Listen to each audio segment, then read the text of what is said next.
Selamat datang di podcast Bebas Aktif episode 36. Yakin lu 36? Yakin, gue udah ngafalin sekarang. Asal nyebut aja 30 sekian. Nanti urutannya salah tinggal digantikan. Sudah sebanyak itu. Apa tuh?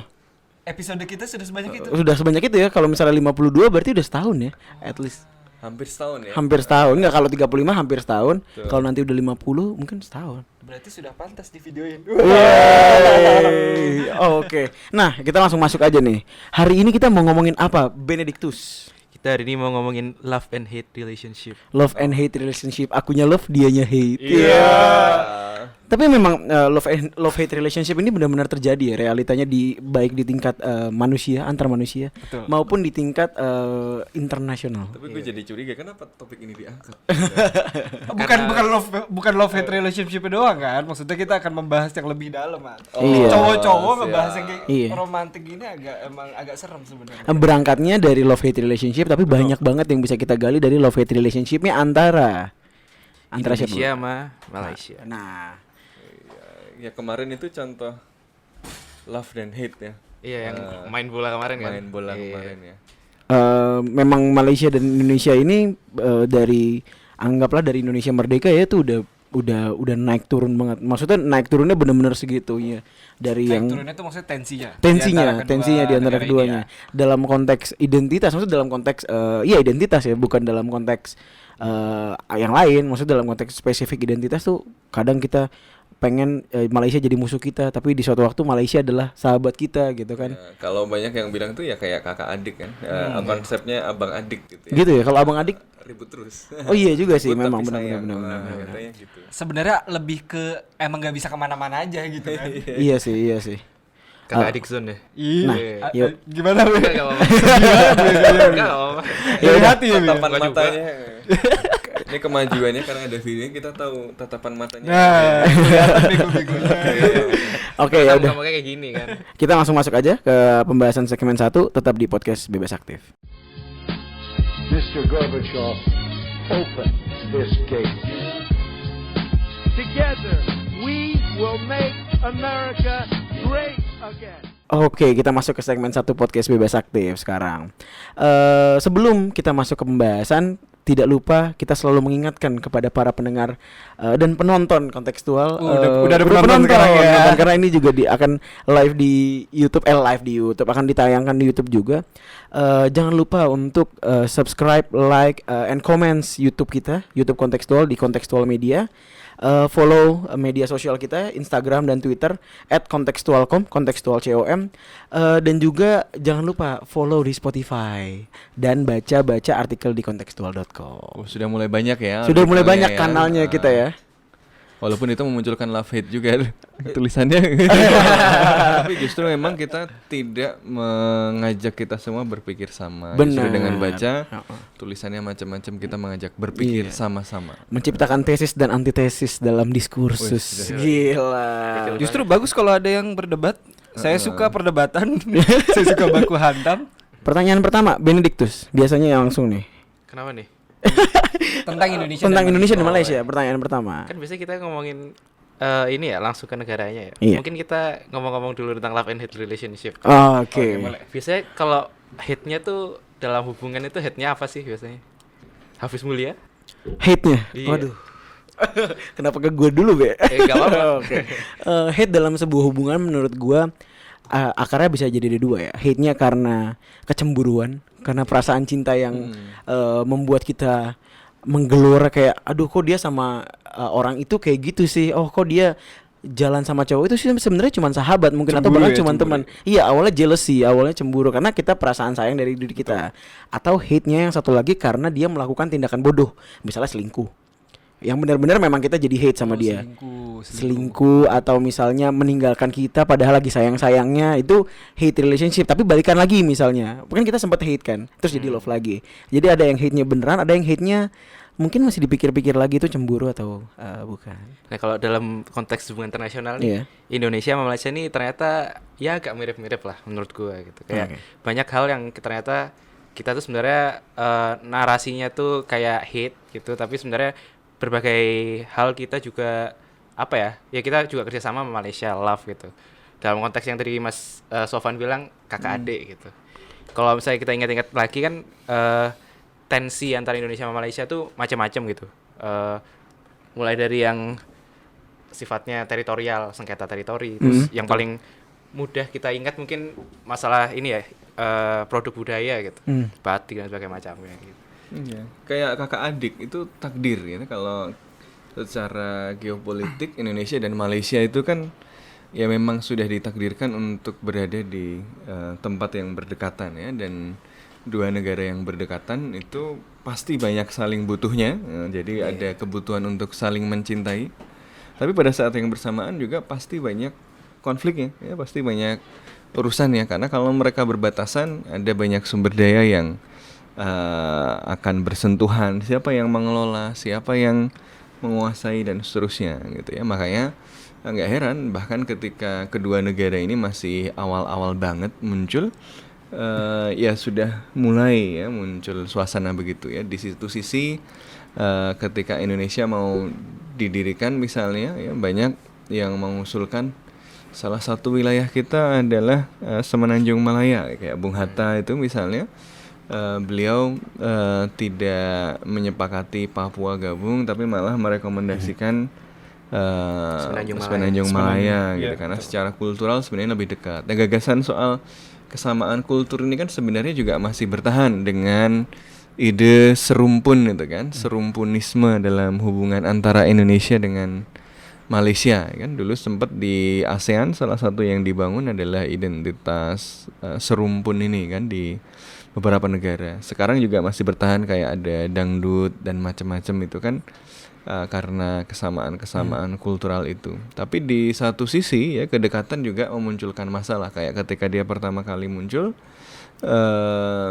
ketika Inggris kemudian berencana memberikan kemerdekaan kepada Malaysia, Federasi Malaya pada waktu itu tahun 1950-an ya Mas. Tahun 1950-an Indonesia merasa bahwa karena ini yang bikin Inggris, jangan-jangan ini ada maksud tertentu, jangan-jangan negara ini bukan negara betulan ya, jangan-jangan boneka.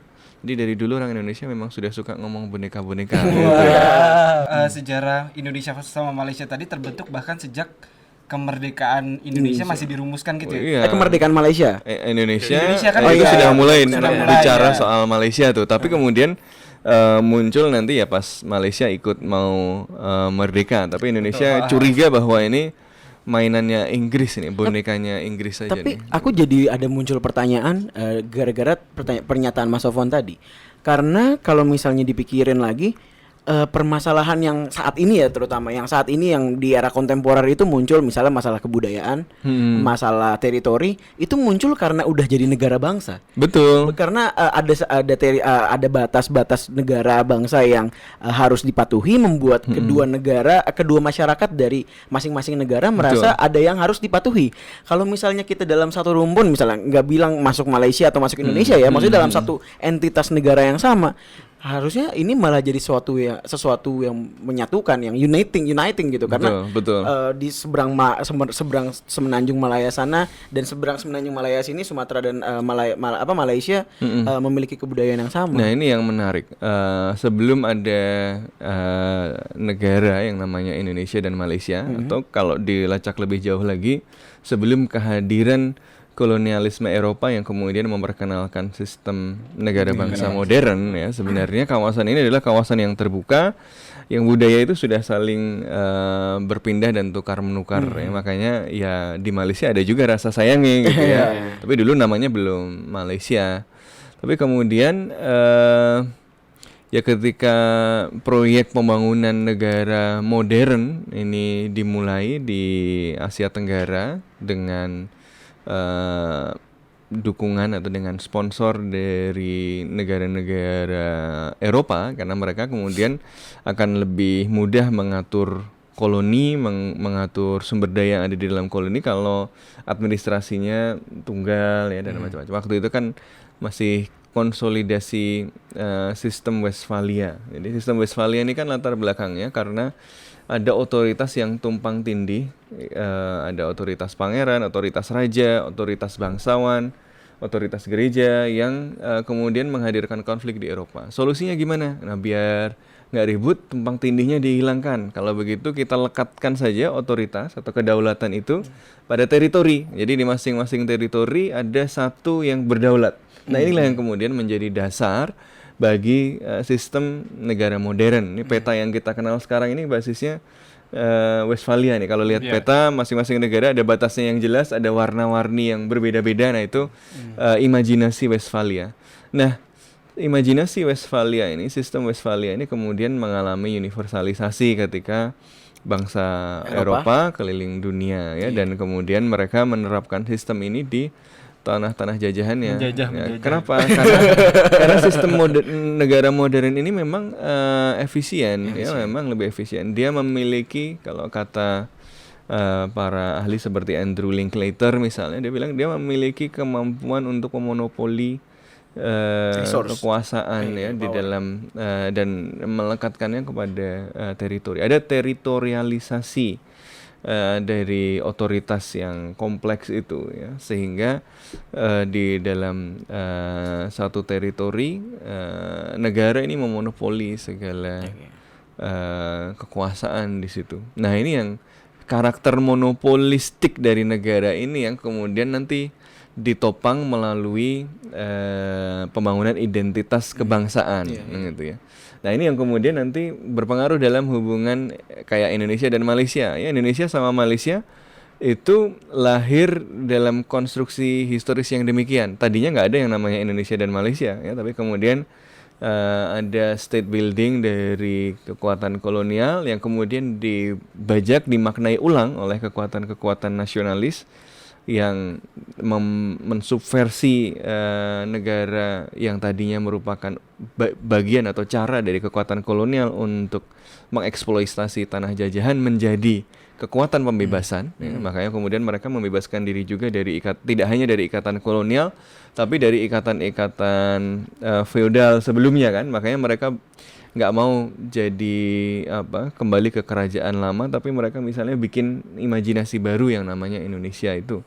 Nah tapi pada saat yang bersamaan imajinasi kebangsaan ini kemudian memasukkan juga karakter monopolistik dari negara Westphalia ini gitu, ke dalam tubuh manusia, di dalam imajinasi bersama gitu ya, di dalam imajinasi kebangsaan. Jadi negara itu cuma bisa melakukan monopoli secara efektif kalau ada imajinasi bersama di yang namanya kebangsaan itu gitu loh. Jadi maka secara sosial imajinasi ini kemudian dibangun. Maka dibuatlah civic religion, seperti kenapa sih setiap Senin kita harus upacara? Kenapa sih harus ada orang-orang, kalau dalam agama kan ada orang suci, ada santo, ada syaikh dan macam-macam. Kita buat itu jadi ada pahlawan nasional.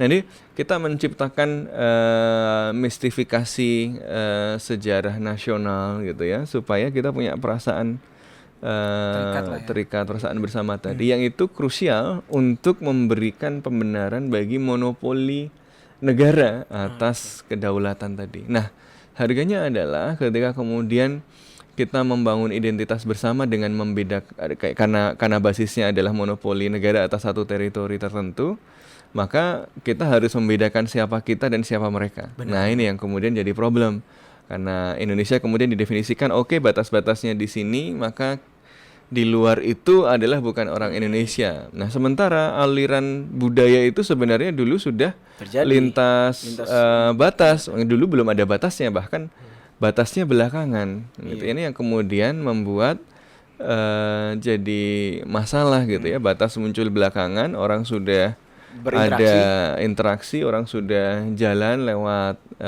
apa yang kemudian jadi batas-batas itu, tapi kemudian negara hadir membuat batas dan mencoba menerapkannya, sekaligus mengkonstruksi imajinasi bersama bahwa yang di dalam batas itu orang kita, yang di luar batas itu orang lain. Jadi kalau ada orang lain ikut-ikutan kita, itu nyuri budaya kita, itu maling sia. Termasuk apa yang jadi milik kita juga kan berarti. Iya, gitu. Dikonstruksikan misalnya kayak yang tadi budaya-budaya yang sebenarnya udah terasimilasi juga, tukar menukarnya ada lucunya segala untuk macam. membangun budaya nasional itu kan kita butuh mengidentifikasi ini loh kita. Karena itu kita butuh menggali budaya kita sendiri gitu kan. Ketika kemudian kita anggap itu budaya kita monopoli karena itu pendefinisi kita itu loh. Ketika tiba-tiba orang lain ada yang mempunyai hal yang sama, yang padahal memang dari dulu ada hubungannya, kita jadi terganggu karena itu mengganggu dasar dari imajinasi keindonesiaan kita, imajinasi kebangsaan kita yang mendefinisikan siapa kita gitu kan. Orang kan kalau nggak tahu jadi siapa gue, nah itu kan hidupnya rumit gitu kan. Orang itu kadang butuh penjelasan, butuh identitas, siapa sih saya. Dan meskipun itu absurd, tetap saja ini membantu kita menjalani hidup gitu kan. Dan semakin dibumbuin Semakin jadi. Betul. kayak kemarin kan, Yang mana? yang tawuran, nggak tawuran ya, Kerusuhan. ya. Kalau kerusuhan ntar kita dibantai sama pendengar sepak bola Indonesia. Bukan, apa ya? Apa ya? Dinamika penonton di GBK lah. Insiden dia. ya. Dinamika. Insiden. Itu kayak kakak adik berantem aja gitu kan. Tapi menarik, lucu, gue ketemu di Twitter ada maaf kalau gue salah, gue juga gak sempat untuk nge-capture karena ini asal lewat di timeline gue. Jadi ada orang Malaysia yang komentar katanya Indonesia negara tersantuy gitu. Tapi kemarin kita nonton supporter kita diginiin gitu kan. Ini menarik sih sebenarnya. Kenapa? Karena kalau tadi berdasarkan penjelasannya Mas Sofwan, sepak bola adalah civic religion buat orang Indonesia. Iya, iya, karena benar-benar. ketika pas olahraga itu kita membangun identitas Identitas kolektif itu kolektif kan, makanya nyanyi bareng-bareng sampai di nangis stadion. ya Iya. dan macam-macam. Kalau kalah jadi merasa menderita, padahal Iya. ya udah gitu kan. Nah, ini kan berangkat dari kita ngomongin ini kan berangkat dari kasus ini kan sebenarnya. Sampai Menteri Malaysia Syed Saddiq itu ngomong mention Twitter ya, mention Twitter Iya, ya, nge-tweet panjang tentang keadilan lah, minta keadilan ke Polri karena Polri ya melakukan sesuatu lah daripada ntar gue dianggap hate speech. Ya pokoknya Hati-hati Anda. pokoknya Polri Nggak apa-apa, nge-tweet pokoknya sesuatu. yang ada risiko hate speech yang ngomong Hafiz ya. Saya sepakat deh. Kalau yang aman-aman kita gitu ya. Nanti kalau ada yang risiko-risiko Hafiz. Ya pokoknya Polri nge-tweet sesuatu dibalas lah sama Syed Saddiq. Tapi kan sebenarnya ini bukan event pertama kali yang antara Indonesia dan Malaysia. Nah, Bebe, apa aja sih Be sebenarnya kira-kira mungkin Ical juga bisa bantu jawab. Apa aja sih dinamika yang pernah terjadi di antara Indonesia baik yang mungkin terutama yang bermasalahnya gitu. Apa aja sih permasalahan yang pernah di Indonesia sama Malaysia? Sebenarnya macam-macam kan, dari tingkat yang society-nya tadi yang bola itu paling sering sih. Kalau kita nonton bola seringkali tiap kali Indonesia ketemu Malaysia di GBK atau intinya di Jakarta di Indonesia. Kalau di Malaysia apa sih? Ini ya, Bukit Jalil, Bukit Jalil. Lagu kebangsaan Malaysia itu seringkali di Bu gitu kan gitu. Yang mana kalau menurut para supporter Indonesia yang sering ke Malaysia, sebenarnya di Malaysia kita nggak digituin sebenarnya. Cukup. Jadi kita sebenarnya cukup galak gitu ya, agak menghina lagu kebangsaan. Iya, itu negara menurut gue lain. penghinaan sih. Itu mungkin di tingkat society yang paling gampang tuh itu. Terus di tingkat internasional masalah sengketa sih paling Sengketa ketara teritori ya. masalah border karena kita Kalimantan juga deketan sama Malaysia, terus Selat Malaka juga cuma segitu.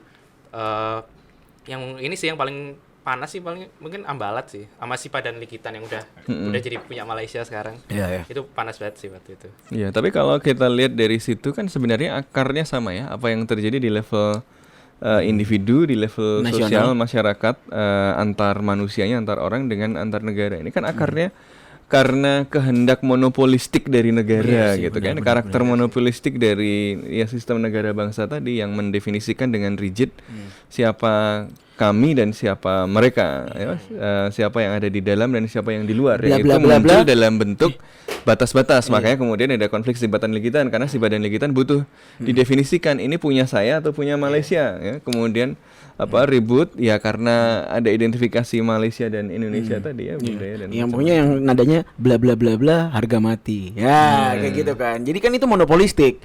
Karena padahal mana kata itu bisa jadi dimaknai berbeda di Ya, setiap karena individu. dia mengalami sakralisasi. mengalami Ya, sakralisasi ya. kayak gitu sih. Dan yang lucu tentang rebutan wilayah sengketa teritori itu selalu ada klaim-klaim historis. Yang mana klaim historisnya itu melampaui era Westphalia gitu. Saya kayak sebelum kita dijajah ataupun ketika kita lagi dijajah gitu, masih belum nation state gitu. Selalu diomongin kalau saya ini tuh punya ini dulu Kesultanan Bulungan misalnya. Terus selalu ada klaim-klaim dari masa lalu yang mana sebenarnya juga agak kurang tepat kalau misalnya mau ditarik ke nature-nya Westphalia sekarang agak rancu juga kalau sekedar diklaim gitu agak susah gitu kan sebenarnya. Loh, justru itu gitu ya. Jadi narasi masa lalu itu penting untuk membangun identitas kolektif tadi gitu ya. Jadi memang kemudian tidak tidak kontemporer ke Westphalianya, tapi ke Memang jauh sengaja sebelumnya untuk membangkitkan memori kayak Indonesia nih. Kalau kita lihat sejarah Indonesia, sejarah Majapahit dan Sriwijaya dan macam-macam, sedikit banyak dulu dibangun sebagai basis justifikasi untuk kemerdekaan Indonesia. Makanya kayak ada cerita soal gambarnya Gajah Mada ya, di buku-buku sejarah. Gajah Ahmad. Itu cerita lain lagi, cerita lucu lain. Tapi ini cerita lucu yang beneran ya. Jadi katanya itu wajahnya bukan wajahnya Gajah Mada betulan. Itu digambar sesuai wajahnya Pak Muhammad Yamin ya. Supaya apa? Ya sebenarnya nggak penting itu wajahnya akurat atau enggak gitu ya. Yang penting adalah ada sesuatu yang ada di masa lalu yang membangkitkan identitas kolektif yang keren, yang kemudian bisa kita gunakan sebagai cara untuk membangun identitas kolektif ya. Makanya sebenarnya nggak penting masa lalunya itu benar atau enggak, karena nggak ada yang bisa ngecek juga gitu kan. Yang penting adalah bagaimana masa lalu itu berfungsi gitu. Nah kadang-kadang aktivis atau politisi atau para pembuat kebijakan kan berpikirnya demikian gitu ya. Makanya semangat misalnya bangun penelitian Gunung Padang gitu ya. Karena dengan begitu bisa ngomong bahwa kebudayaan Indonesia itu dari dulu ya kita keren dan macam-macam. Ini kan hal-hal yang dibutuhkan untuk membangun semangat kolektif yang kadang-kadang agak lebay sih, kadang-kadang agak cari-cari gitu ya. Tapi ya benar juga sih, kalau gue tadi ngomongin masalah Ambalat Simpan Likitan, ingat-ingat yang dibilang Mas Sofan, sebenarnya juga masalah suksesor masa lalu itu juga ada di sebagai landasan keputusan di Mahkamah Internasional juga sih, ICJ kan. Ada. Yang pertama kan mereka bilang landasan pertama itu International Treaties ya kalau nggak salah. Terus baru setelahnya justru ini interpretation of successor-nya gitu. Jadi kalau ternyata kita punya successor, kita adalah successor dari histori kita di masa lalu, nggak bisa di Ambalat atau di mana, itu justru menguatkan gitu. Tapi ada syarat-syarat yang harus dipenuhi di situ. Iya, yang mana itu nggak mudah. Tapi Indonesia bukannya nggak melakukan itu, tapi sulit untuk membuktikan kalau Indonesia tuh melakukan itu gitu. Tapi ada syarat-syarat sebenarnya penting ternyata gitu. Oke. Gue mau pindah nih. Di segmen satu ini kita udah 25 menit ngomongin masalah berantem-berantemnya Indonesia Malaysia. Ngitung dia gitu. Ngelihat nih soalnya. Gue pengen pindah dulu kita ke bahasan love-love-nya. Nah, yang ada suka gue nih kayak gini. Ya, tadi udah hit-hit ya. Tadi udah sekarang hit-hitnya. Biar nggak dibawa UU ITE, kita ngomongin love-love-nya, harus seimbang gitu kan. Nah, ngomongin soal baik-baiknya antara Malaysia dan Indonesia. Sebenarnya yang paling nyata mungkin sekarang adalah ASEAN ya. ASEAN nggak cuma Indonesia Malaysia memang, tapi the fact that kita ada di dalam satu organisasi internasional yang katanya cukup sukses dan cukup damai, menstabilkan wilayah Asia Tenggara, itu menurut gue udah jadi salah satu langkah positif banget. Mengingat dulu bagaimana konfrontasi Soekarno terhadap Malaysia gitu. Terlepas dari dinamika yang terjadi bilateral, ASEAN udah jadi salah satu contoh gitu kan. Selain itu juga dalam prosesnya, dalam proses capacity building membangun trust building antara Indonesia Malaysia juga banyak tuh kan kegiatan atau program yang tujuannya meningkatkan interaksi, mungkin exchange atau mungkin transfer guru gitu kan. Kalau misalnya gua juga bisa recall, lately tuh ada Indonesian Malaysian Thailand Growth Triangle ya. Meskipun dalam hasil kesuksesan yang terbatas, itu juga IMTGT gitu itu. Itu menjadi sudah lama tuh, tahun 80-an tuh. Iya. Karena gue inget bimbingan sih. Waktu gue skripsi, waktu bimbingan sama Mas Sofan juga ngomongin soal IMTGT ya Mas.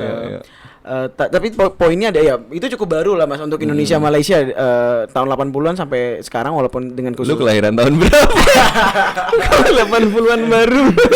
Nah, maksudnya soalnya setelah ASEAN dan IMTGT, saya nggak bisa recall lagi any partnership yang bentuknya terinstitusionalisasi itu antara Indonesia dan Malaysia. Bilateral oke lah, bilateral kan. Cuman maksudnya itu salah satu yang paling baru gitu.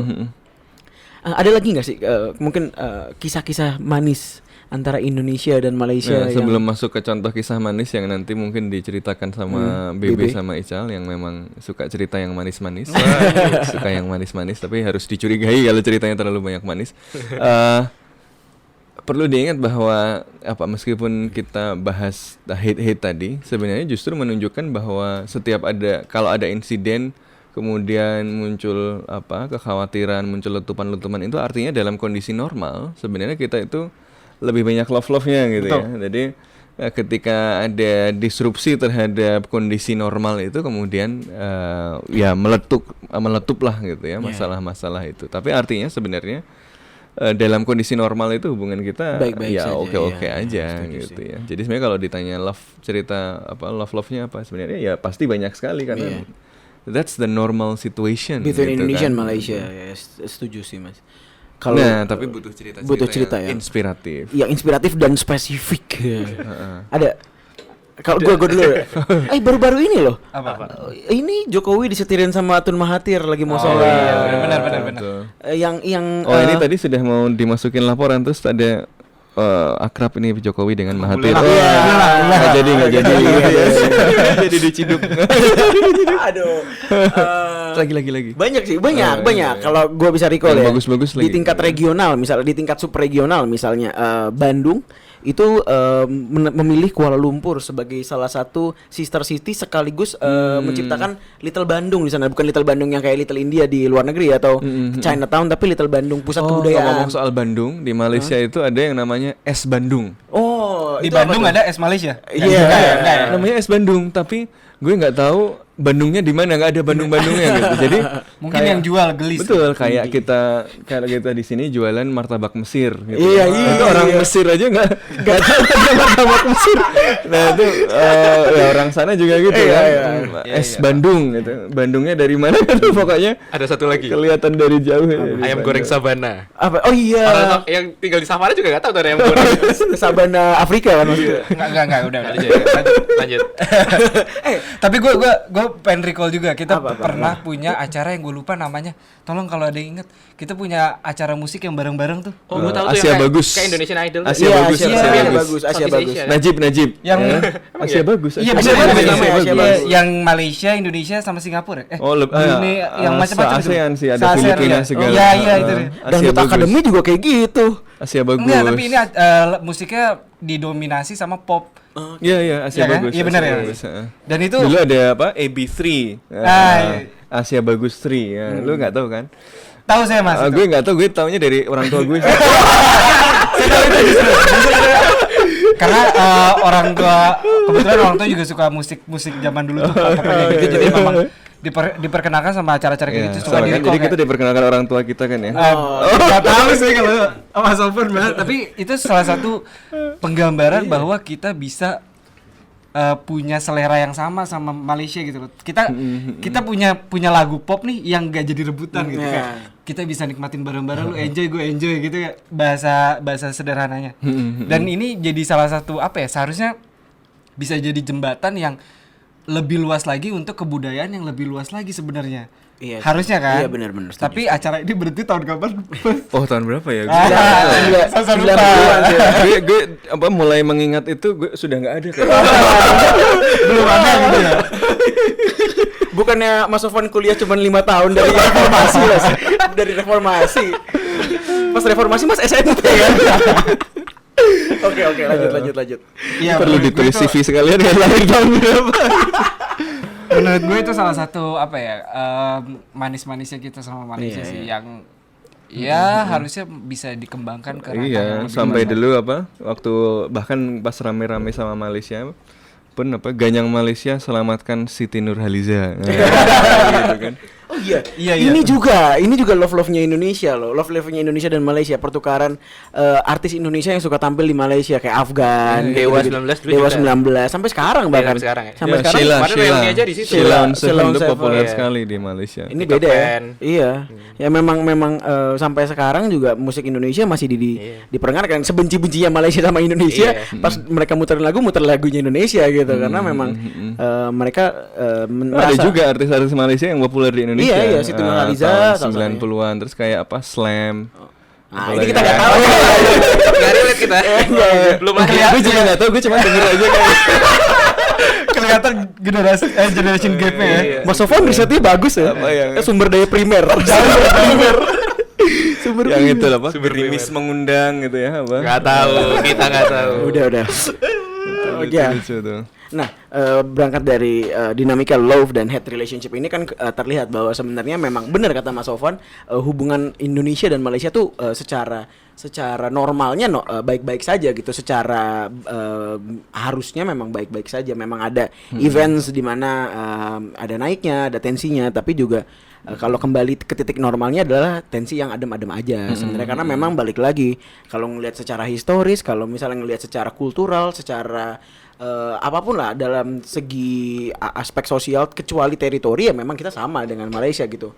Bahasa pun serupa gitu. Kita kalau misalnya dengerin orang Malaysia ngomong bisa 80%, 70%, 80% kita bisa paham gitu artinya apa. Injak bumi gitu. Injak bumi ya, Mas. Ya nggak paham deh.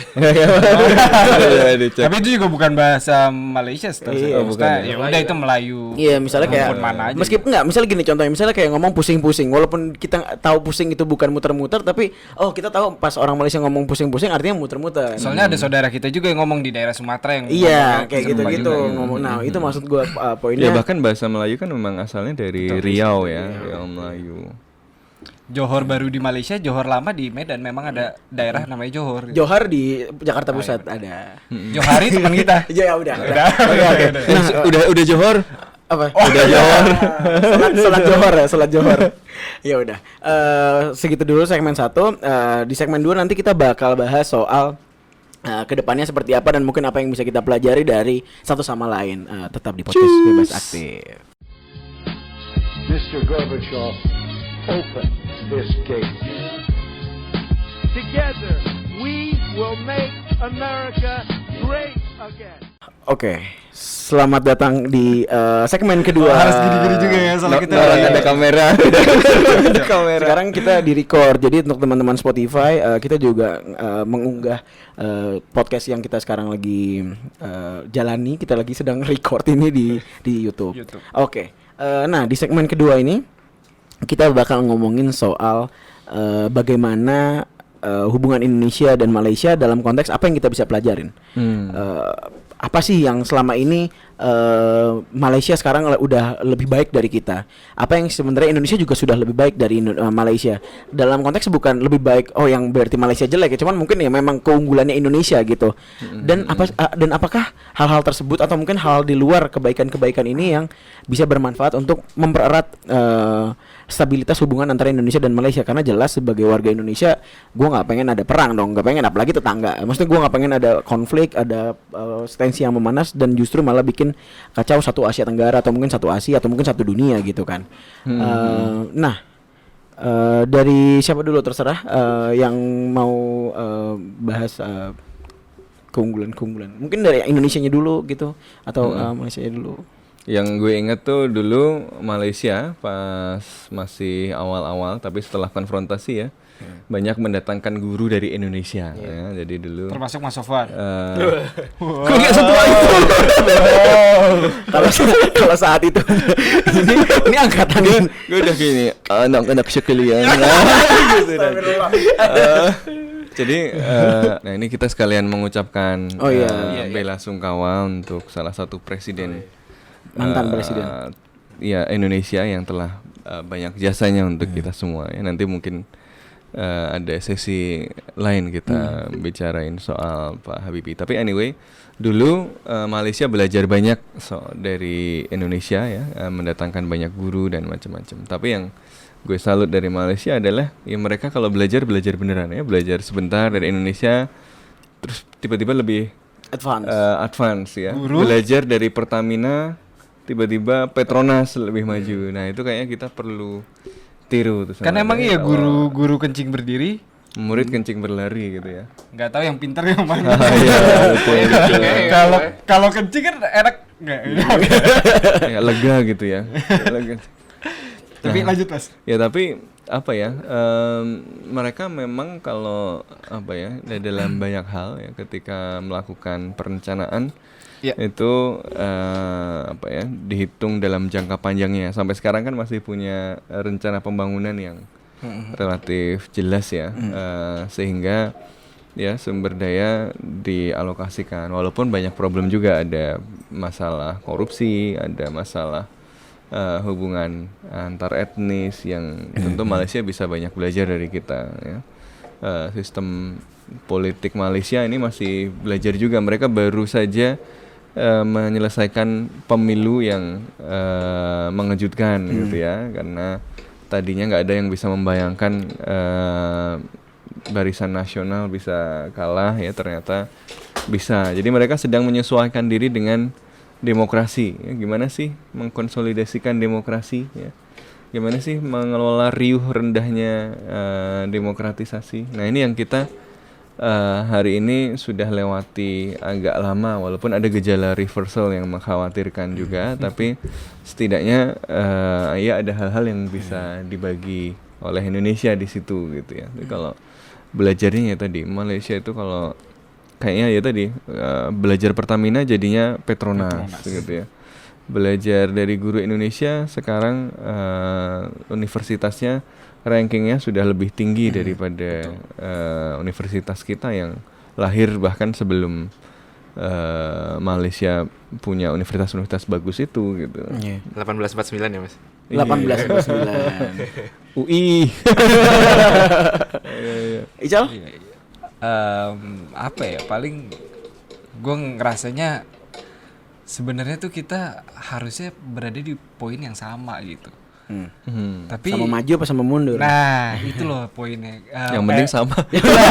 Itulah yang membedakan sebenarnya. Jadi nggak tahu sih, gue berharap Indonesia nggak jadi guru yang akhirnya cuma bisa kencing berdiri gitu kan. Kita harus bisa kencing berlari. Kita juga harus bisa kencing berlari ketika murid kita bisa melakukan itu gitu. Maksudnya ini bukannya merendahkan soal kencingnya ya. Bukan masalah kencingnya dan bukan masalah merendahkan mana yang murid, bukan membedakan mana yang murid mana yang guru ya. Karena pada akhirnya yang bisa beradaptasi yang menang. Tapi menurut gue ketika posisinya di sekarang di mana teknologi maju dengan pesat, terus juga nggak cuma teknologi tapi hal-hal lain berkembang dengan pesat. Harusnya Indonesia sama Malaysia tuh bisa berjalan bersinergi. Salah satu yang paling mungkin yang paling bisa dipelajarin dalam hal yang paling teknis menurut gue adalah misalnya Malaysia punya mobil Proton, ya kan? Indonesia kita punya SMK. Seharusnya ini bukan ya, kalau misalnya Indonesia terlalu bergengsi untuk bilang belajar misalnya ya study tour gitu ya kan. Maksudnya kita ada hal-hal yang bisa diserap juga loh dari situ yang mungkin berguna juga buat pengembangan mobil yang benar-benar dari Indonesia gitu loh. Dan jangan nyontek doang. Nah, ini Hafiz ya. Jangan benci bilang cinta. itu nggak memperbaiki keadaan lo, jadi itu nggak memperbaiki keadaan lo. Kan lagi love hate. Jangan benci bilang cinta. Nah, maksud gue dengan perkembangan teknologi yang pesat itu ya harusnya kita manfaatin, Bu ya. Jangan malu-malu untuk belajar gitu loh. Saling belajar aja. Meniru yang baik-baik gitu. Ketika emang kita dalam tapi Proton sendiri sebenarnya sekarang bermasalah. Iya, maksud gue gitu. Bisnisnya ya mobil nasional sulit sih sekarang. Ketika kita memang tertinggal posisinya gitu, ya jangan malu untuk belajar. Benar. Tapi pun sebaliknya ketika kita ada lebih maju ya.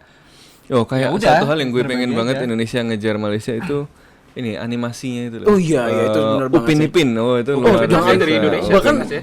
Iya, Yang tapi kan kreatornya itu. yang Tapi bisa kan, mengelola iya. ekosistem dan membuat produksinya itu kan Malaysia ya. Gue suka banget nih narasi-narasi kayak Bibi nih. Loh, itu kan orang Indonesia. Kan? Orang Indonesia banget gitu. Iya, kita bisa macam gitu kan kayak bisa. Loh, itu kan ya maksud gue kalau orang Indonesia bisa kayak gitu harusnya di Indonesia aja, tapi artinya kenyataannya harusnya kan kita bisa bikin di sini kan. tapi gitu. kenyataannya atmosfernya yang nggak mendukung, ekosistemnya segala macam. Ya, berarti kita ya ada banyak hal yang harus kita Nah, pelajari. justru yang dipelajari juga. mungkin itu-itunya ya, Mas. Halo podcaster Malaysia, kita bisa lakukan rekaman bersama.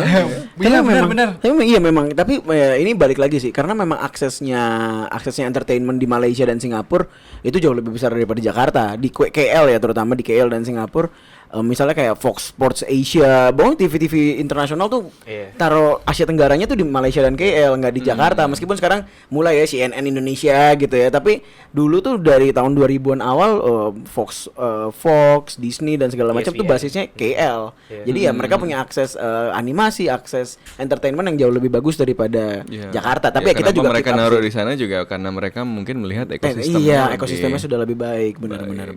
Tadi kan ngomongin gimana Indonesia bisa belajar dari Malaysia. Mungkin sekarang kita switch sedikit gimana Malaysia bisa belajar dari Dua-duanya juga negara boleh lainnya. kok, Dua-duanya juga boleh. Kan gue gak yang nasionalis gitu. Gitu sih. Iya, nggak apa-apa. Ini kan ada sebelah pro pemerintah, anti pemerintah. Gitu. Lawan dulu. Aduh, ganti pemerintah. Mau jadi angka Hafiz. Jadi Jadi di sini alasannya BB pakai batik tuh karena emang ini, Bi. Oh, ini kan lagi kita ngomongin Indonesia Malaysia. Maksudnya kan serumpun. Ini gue nggak tahu bahkan batik mana. Siap-siap. Ini tebak ini kita tag hari apa? Hari Jumat ya, nggak hari Kamis ya, lupa gue. Emang kenapa dari kami? Kan kalau pakai baju hitam di hari Kamis, Kamisan. Ini kelihatan Kelihatan ya kita polarisasinya. spektrumnya di tengah-tengah. Kita Kita mah Penempatannya emang damai. ya bener nih penempatannya. Jadi kalau ada endorsement bisa masuknya ke gue atau Mas Sofan aja. coba kalau ya kita terima sponsorship, nanti terima laporan pengaduan. Yang ini rewards. Oke. Lanjut gimana, Bi? Apa tadi lupa? Oh iya. Tadi sebenarnya gue mau ngomongin masalah ini sih etnisitas. Kalau misalnya di Malaysia tuh, ini gue dengar dari teman gue yang dari Malaysia. Dia keturunan Chinese. Tinggal di Malaysia. Dia bilang kalau misalnya di Malaysia ternyata kalau kadang orang-orang di sini kan bilang Indonesia tuh kurang sebenarnya plural tapi kurang multikultural, ya kan? Iya.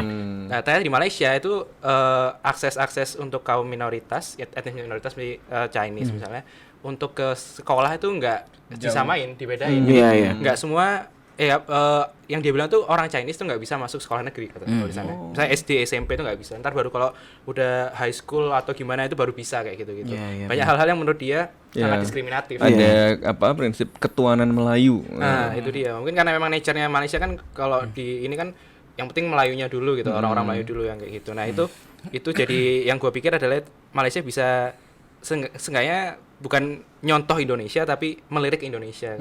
Gimana walaupun nggak dipungkiri banyak rasisme, diskriminasi dan lain, tapi kita secara struktural, secara sistem cukup baik kalau menurut gue dibandingkan di Malaysia kayak gitu. Terus Dan mendukung ke equality tuh. Ya keberagaman, Kesetaraan. kesetaraan ya. itu kayak siapa aja bisa masuk sekolah negeri gitu misalnya kayak di sini. Itu contoh paling kecilnya gitu. Terus gue jadi kepikiran juga waktu Ya, dia woy, kalau di sana main ya, makan aja kayak ada pengelompokan loh kadang-kadang kan, apa yang Melayu makan sama Melayu, yang Cina makan sama Cina, Ini- yang India makan sama India gitu ya, Ini korek kadang-kadang ada nih. kayak gitu. Correct me if I'm wrong ya. Setahu gue bahkan memang perbedaan itu tuh masih terinstitusionalisasi di konstitusi apa Iya, di mana memang, gitu. bahkan itu konsep ketuanan Melayu konsep, tadi itu. Konsep iya. Ya karena dulu latar belakangnya kan kolonialisme, Iya, benar, dianggap Melayu yang Paling penghuni rendah justru. aslinya malah dimarginalkan, Iya, jadi benar-benar. Mereka diangkat gitu ya. Tapi kemudian ya dampaknya malah jadi segregasi yang kuat sekali. Terus tadi gue jadi keinget yang Mas Sofan ngomong di awal masalah pembentukan image in community itu kan salah satu civil religion yang kita tuh salah satu lagu kebangsaan kan, Indonesia Raya gitu. Nah, gue tanya nih sama teman gue yang orang Malaysia tuh bisa bahasa Melayu nggak? Dia bilang sike-sike katanya. Dia full bahasa Chinese sama Mandarin sama bahasa Inggris. Inggris, Terus gue tanya hafal lagu kebangsaan apa enggak? Gue tanya, dia bilang lumayan sih, tapi nggak terlalu ngerti bener-bener maknanya apa. Nah, itu gue jadi mikir, oh bisa juga ya. Jadi ketika bahasa nasionalnya adalah bahasa Melayu, mungkin bahasa Inggris juga ya, dua ya, atau Bahasa Melayu. Melayu doang kan. Tapi masyarakatnya ternyata cukup tersegregasi. Yang orang Chinese bahkan nggak bisa banyak. ngomong Melayu gitu Nggak ya. bisa ngomong Melayu. Bahasa Melayu ungkapan-ungkapan Melayu yang mereka bisa omongin ya lagu kebangsaan itu doang. Itu pun mereka nggak sepenuhnya Tapi memang sehari-hari memahami. sekarang udah pakai bahasa Inggris sih ya. Cuma jadi bingung juga ya kalau itu imagine community-nya di Malaysia itu cara pembentukannya konstruksinya kayak gimana gitu. Gue mikirnya gitu sih. Kalau di Indonesia kan ya mungkin ya banyak sih yang nggak bisa bahasa Indonesia, tapi maksudnya hal-hal kayak gitu tuh nggak sampai yang di kota-kota tuh seenggaknya nggak terjadi gitu. Kalau di Malaysia tuh ternyata yang di perkotaannya itu banyak yang nggak ini lagu kebangsaan kayak gitu. Yang itu yang dia ceritain ke gue gitu sih. Nah, ini biar gua nggak kena UU ITE nih. Gue juga tadi kan berdua Mas Sofan sama Ical yang baiknya gitu kan dari apa yang bisa dipelajari Indonesia. Gua sama nih dalam serius. Gue juga bercanda. Somasi. paling puspen. Apa Puspen PSI? Lagi dikerjain sama siapa? Sama Sandalista. Sandalista. Oke, kalau gue tapi ini gue serius, emang gue pengen kalau misalnya gue pengen ngomongin soal baiknya apa yang bisa dipelajari Malaysia dari Indonesia, mungkin hal lainnya adalah partisipasi masyarakatnya. Menurut gua kalau misalnya gua kenal sama orang Malaysia gitu atau ya mungkin balik lagi dari sistemnya mungkin karena memang tersegregasi ya. Jadi ada keacuhan dari masyarakat terhadap apa yang terjadi di atas. Mungkin juga mereka melihat sistemnya juga monarki konstitusional. Gue juga nggak punya influence terlalu besar terhadap ada agak apatisnya itu apati terhadap politiknya itu bukannya Kalau kita sangat partisipatoris ya. kita partisipatoris sekali. Yang nggak diajak ngomong-ngomong. Iya. Orang mentionnya salah aja dibales. Iya memang the point adalah Apa lupa? pura-pura minum dulu. Ya, poinnya adalah Indonesia itu masyarakatnya terutama bisa memiliki semangat berdemokrasi yang sangat baik. Menurut gua pemilu 2019 adalah bukti bahwa Indonesia masih bisa berdemokrasi dengan baik terlepas dari dinamika yang terjadi. Sebentar. Iya benar, menurutku gitu loh. Kita walaupun apa yang terjadi di dalam 8 bulan ke belakang, Mengaku, apakah kamu Hafiz? apa yang terjadi di 8 bulan ke belakang, kita kan akhirnya menyelesaikan permasalahan pemilu tetap lewat jalur konstitusi Ya, gitu betul. kan. Masyarakat menyuarakan suaranya lewat platform-platform yang legit gitu. Meski ya turun ke jalan adalah platform yang legit menurut gua. Terlepas dari apa yang terjadi di lapangan, turun ke jalan adalah platform yang legit gitu kan. Lewat media sosial juga, lewat mekanisme konstitusi juga. Jadi semuanya kita gunakan secara optimal menurut gua. Jadi walaupun Meskipun ada kecenderungan reversal tadi yang Iya, ini harus iya. disuarakan sih ya, Harus supaya disuarakan, kita benar-benar. tidak mengalami Kemunduran lagi. demokrasi ya. Tapi iya kita kan nggak tahu ya 5 tahun tanpa beban ke depan seperti apa gitu kan. Kita nggak bisa maknai apa itu tanpa beban juga gitu kan. Poinnya adalah Mancing Hafiz ini. masyarakat Malaysia perlu belajar soal demokrasi partisipatoris dari Indonesia. Udah 55 menit kita berbicara. Mempermainkan Hafiz yang tadinya mau ngomong bagus-bagus. Gue ngomong bagus-bagus akhirnya. Bilang mungkin kata-kata terakhir kali ya. Iya boleh. Gue pengen nyampein aja kalau lu sebagai orang Indonesia membenci Malaysia sebegitunya, lu sadar gak sih kalau kita tuh segitu miripnya sama mereka? Bener. Berarti kalau lu benci mereka, lu benci Kita diri lu juga. sendiri. Betul. Iya nggak sih? Ya bedanya cuman kalau dia lagi main bola warnanya bajunya kuning aja gitu Nah, doang. iya. Tapi isinya tuh ideas yang ada di dalam dirinya, konteks ketimuran nih. Sama gitu. Iya kan? Jadi ya hati-hatilah sama perasaan lu. Iya, siapa tahu lu bisa dapat jodoh orang Malaysia. Nah, gak apa-apa sih kalau cakep mah. Iya. Apa-apa. Oke. Bebe, Mas Sofan ada yang pengen ini? Enggak ada ya? Aman ya? Udah oke kayaknya. Oke. Gue kehabisan kata-kata luar biasa sekali malam ini. Oke, jangan lupa follow kontekstual.com @kontekstualcom di Instagram dan Twitter. Baca-baca artikel kontekstual.com, tonton, subscribe, like YouTube kita Kontekstual Media. Pokoknya nikmatin terus segala hal yang dikeluarkan oleh Dikeluarkan. Kontekstual. Pengeluaran itu gue kebayang dipublikasikan, dirilis oleh Kontekstual karena pasti fact checknya udah baik, karena pasti kita bukan Legit lah ya, legit dan bukan media hoax. Dadah. Bye. Dah.